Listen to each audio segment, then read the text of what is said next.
Welcome back to High Performance Rejects. And on this week's episode, we're going to go into one of my 65 Mustang projects, this one known as Warhorse.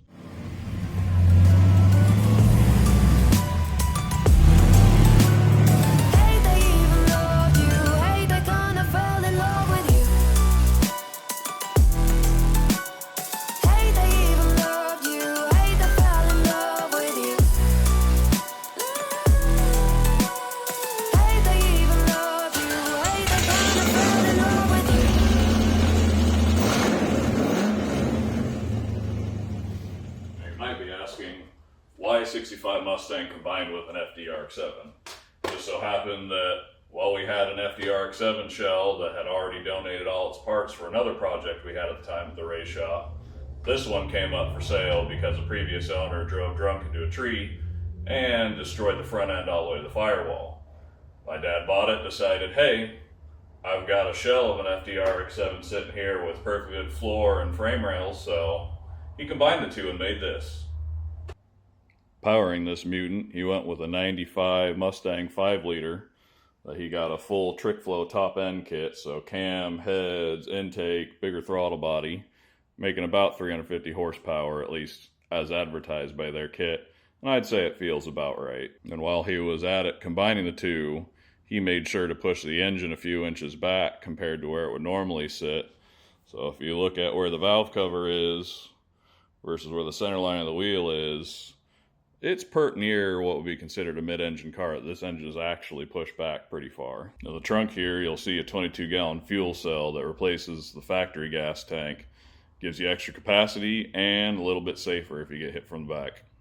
Since he was already combining an FD-RX7 with the 65 Mustang, he went ahead and threw the independent rear suspension from that FD-RX7 into this car, leaving an inspection plate so it can be serviced a little bit easier. Albeit, pulling the glass is what makes it easy instead of crawling through the jungle gym of a cage. I'm going to try to make the glass easily removable, so servicing is a little bit better. So my dad built this car, put his heart and soul into it so that he could take it out Shelby Club racing. And made a few events at Thunder Hill. He moved up to Idaho, did some autocrossing with it. For the most part, it was just a car to drive around town at that point, once he moved up to Idaho.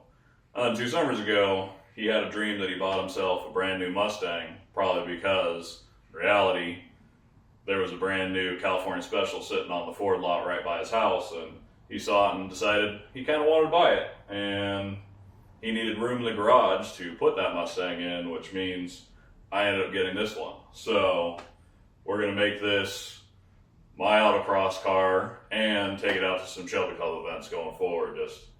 I need to do a little bit of work before we get there. Before we get into all the things that I need to do about this car, I guess I had explained that we have a 5-liter under the hood and independent rear suspension from a FD-RX7 and back.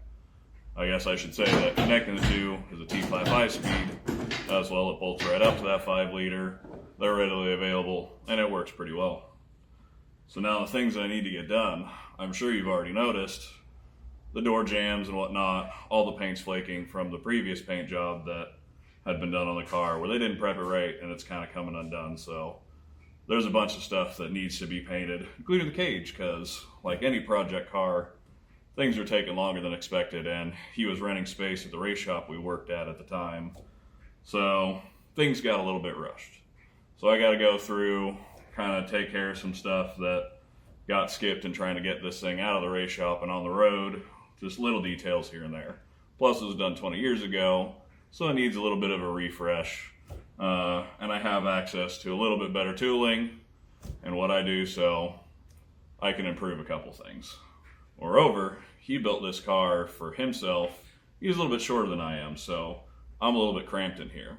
I've already added this race seat to try to give myself more room, but I still need to try to get it a little bit lower, as you can see my head's pretty close to the cage, where on a racetrack, cage is a good thing. You're wearing a helmet, you still should have your head far enough away that in an accident your helmet doesn't hit the cage. But even more so on the street, if I get in an accident, my head's pretty much guaranteed to hit this cage and crack my skull. So that's less than ideal. I like to get this seat a little bit further down to try and make this thing a little bit safer in the case of an accident.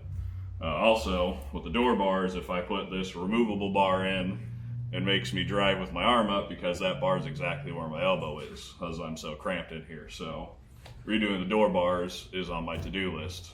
Probably also putting the shifter a little bit further away as I'm a little bit cramped on that. Maybe getting the steering column a little bit further away. So just niceties. I can drive the car 100% as is, but from a safety standpoint, from a comfort standpoint, I can make some changes. So really it's just a lot of refreshing, kind of making this car more fit myself. And yeah, that's what we're gonna be doing with Warhorse this season. Now, if you watched my second video, you probably saw some in-car camera of this thing autocrossing last summer. And you probably also noticed that I was locking up the brakes pretty much constantly trying to get it stopped after going through the finish line. Because the brakes are an on-off switch, or at least they were. Something that I think I've remedied, but I haven't tested out yet, but something that definitely needs to be fixed before we take it out to the track, because being able to actually get the car stopped without the brakes either not slowing the car down or being locked up, which is another form of not slowing the car down, probably something that would be good to have fixed. And if you got this far in the video, thank you so much for watching. Stay tuned for more content. And because I got a bit of outtakes, I might as well put them in at the end of the video. So enjoy. Thanks again for watching. Welcome back to this week's episode of Hyperstorm's Rejects. So my dad poured his heart and soul into this car in the early 2000s and had intended to build it for Mushmouth. Definitely struggling on doing these videos, but learning, and about it is, yep. Couple outtakes, because yeah,